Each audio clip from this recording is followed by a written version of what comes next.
السلام علیکم۔ Test tube baby IVF کیا ہوتا ہے، اس کا طریقہ کار کیا ہے؟ ناظرین، آج ہم IVF مین ٹیسٹ ٹیوب بیبی کے بارے میں بات کریں گے۔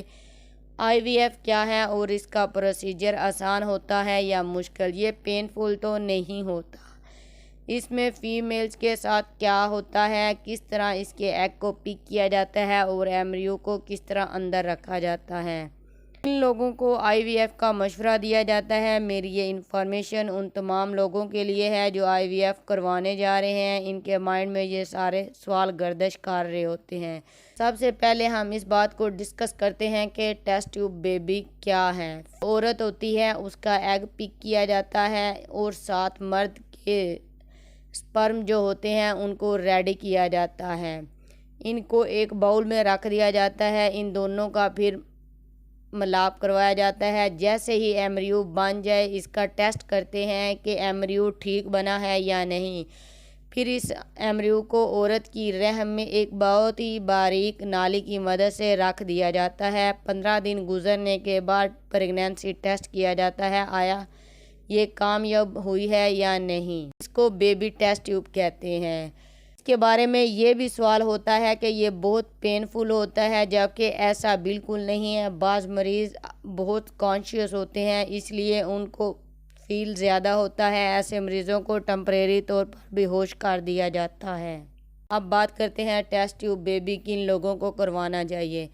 وہ تمام کپل جن میں میل یا فیمیل دونوں میں سے کسی کو مسئلہ ہو، چاہے وہ میل ہو یا فیمیل، ڈاکٹر ان کو چیک اپ کے بعد IVF کا مشورہ دیتے ہیں۔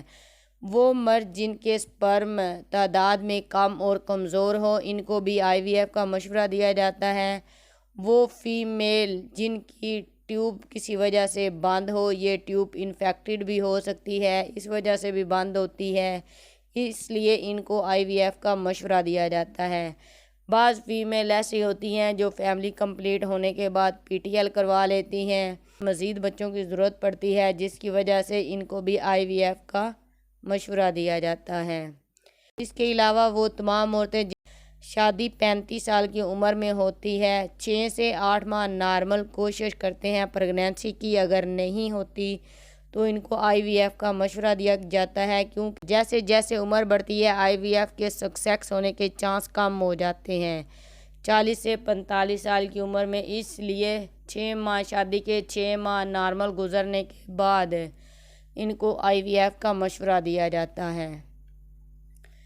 IVF سائنس کی ایک بہت بڑی ایڈوانس سکسیس ہے۔ آپ میں سے وہ تمام کپل جن کو پریگنینسی نہیں ہو رہی اور انہوں نے کافی کوشش کی ہے، میڈیسن بھی کھائی ہے اور IUI بھی کروا چکے ہیں، وہ اپنی ڈاکٹر کے مشورہ کریں IVF کے بارے میں، تاکہ آپ ایک پرسکون زندگی بسر کر سکیں۔ یہ سائنس کی بہت بڑی سکسیس ہے۔ 100 میں سے 30% فیمیل کو IVF جو ہوتا ہے وہ کامیاب ہوتا ہے، اس کے ذریعے ایک پریگنینسی ہوتی ہے۔ ٹیوب بیبی کے بارے میں کوئی بھی سوال ہو تو وہ کمنٹ باکس میں آپ پوچھ سکتی ہیں۔